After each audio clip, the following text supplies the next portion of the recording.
देश में डर का माहौल है और यह डर पूरे देश में फैला हुआ है। बीजेपी के अंदर लोग डरे हुए हैं, मंत्री डरे हुए हैं और देश के किसान डरे हुए हैं। लोकसभा में आज कांग्रेस सांसद और लोकसभा में नेता प्रतिपक्ष राहुल गांधी ने किसान, पेपर लीक, देश में फैले कथित डर, बजट और टैक्स से जुड़े मुद्दों पर मोदी सरकार को जमकर घेरा। राहुल ने बोलते हुए कहा कि देश में डर का माहौल है, ये डर पूरे देश में फैला हुआ है। बीजेपी के लोग डरे हुए हैं, मंत्री डरे हुए हैं और देश के किसान डरे हुए हैं। राहुल गांधी ने इसके बाद अभिमन्यु से जुड़ी प्राचीन घटना का जिक्र करते हुए सरकार पर निशाना साधा। उन्होंने कहा कि हजारों साल पहले हरियाणा में अभिमन्यु को 6 लोगों ने चक्रव्यूह में मारा था। चक्रव्यूह के अंदर डर और हिंसा होती है और अभिमन्यु को उसमें फंसाकर 6 लोगों ने मारा। उन्होंने कहा कि मैंने चक्रव्यूह के बारे में रिसर्च और पता लगाया कि इसका एक दूसरा नाम होता है पद्म व्यूह, जो कमल के फूल के आकार का होता है। राहुल गांधी ने बीजेपी को निशाने पर लेते हुए यह भी कहा कि 21वीं सदी में एक नया चक्रव्यूह आया है, वो भी कमल के आकार का है। जिस चक्रव्यूह में अभिमन्यु को फंसाया गया था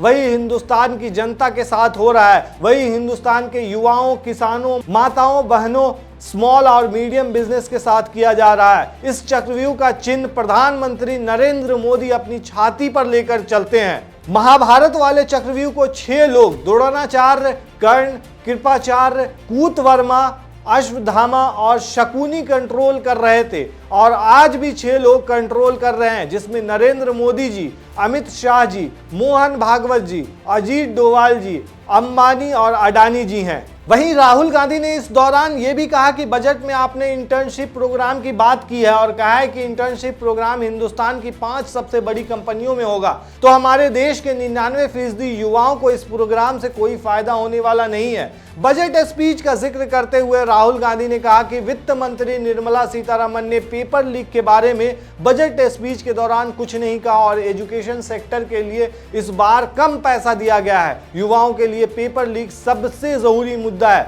उन्होंने इसके बारे में एक शब्द नहीं कहा। आपने एक तरफ पेपर लीक चक्रव्यूह और दूसरी तरफ बेरोजगारी चक्रव्यूह बना दिया है। 20 साल में शिक्षा पर सबसे कम बजट यानी कि 2.5% है।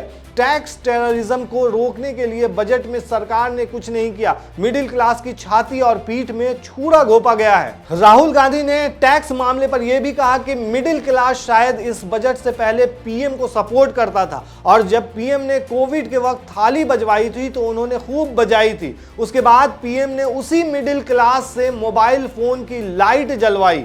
अब इस बजट में आपने उसी मिडिल क्लास के पीठ और छाती में एक एक छुरा मारा। आपने जो इंडेक्शन कैंसिल की है वो पीठ में छुरा था और कैपिटल गेन्स टैक्स आपने बढ़ाया वो छाती में छुरा था। वहीं अग्निवीर पर भी जमकर बरसे राहुल गांधी। राहुल गांधी ने कहा कि सेना के जवानों को अग्निवीर के चक्रव्यूह में फंसाया गया। इस बजट में अग्निवीरों के पेंशन के लिए 1 रुपया नहीं है। आप खुद को देशभक्त कहते हैं लेकिन जवानों की पेंशन के लिए आपने 1 रुपया नहीं दिया है। उन्होंने आगे कहा कि आपने किसानों को चक्रव्यूह में फंसाया, वो सिर्फ लीगल एमएसपी मांग रहे हैं, उनको बॉर्डर पर रोक दिया गया, आज तक रोड बंद है, आप उनसे बात करने को तैयार नहीं है। राहुल गांधी ने यह भी कहा कि जहां भी आपको मौका मिलता है चक्रव्यूह बना देते हैं और हम उसको तोड़ने का काम करते हैं। आप चाहते हो कि हिंदुस्तान छोटे छोटे खांचों में रहे और देश के गरीब लोग सपना नहीं देख पाए। इसके बाद राहुल गांधी ने अडानी और अंबानी का नाम लिया तो लोकसभा स्पीकर ने मना किया। इसके बाद राहुल गांधी ने कहा कि मैं उनको 3 और 4 बार बोल देता हूं, ये दोनों लोग हिंदुस्तान के इंफ्रास्ट्रक्चर को कंट्रोल करते हैं। अब ये रेलवे में भी जा रहे हैं, इनके पास हिंदुस्तान के धन मोनोपोली है। संसद में आज जिस तरीके से राहुल गांधी का अलग ही रूप देखने को मिला है, वहीं राहुल गांधी के जरिए आरोप लगाए जाने के बाद संसदीय कार्य मंत्री किरण रिजिजू ने लोकसभा में बोलते हुए कहा कि नेता प्रतिपक्ष में सदन की गरिमा गिराई, आपको इस सदन की कार्रवाई का नियम नहीं मालूम है। वहीं इस सब मामले को लेकर के जिस तरीके से राहुल गांधी ने हमला किया है सोशल मीडिया पर, उनका ये बयान जो है और ये भाषण जो है काफी ज्यादा वायरल हो रहा है और लोग इस पे तरह तरह की प्रतिक्रिया दे रहे हैं। आप क्या कहते हैं दोस्तों, इस मामले पर हमें कमेंट में जरूर बताएं।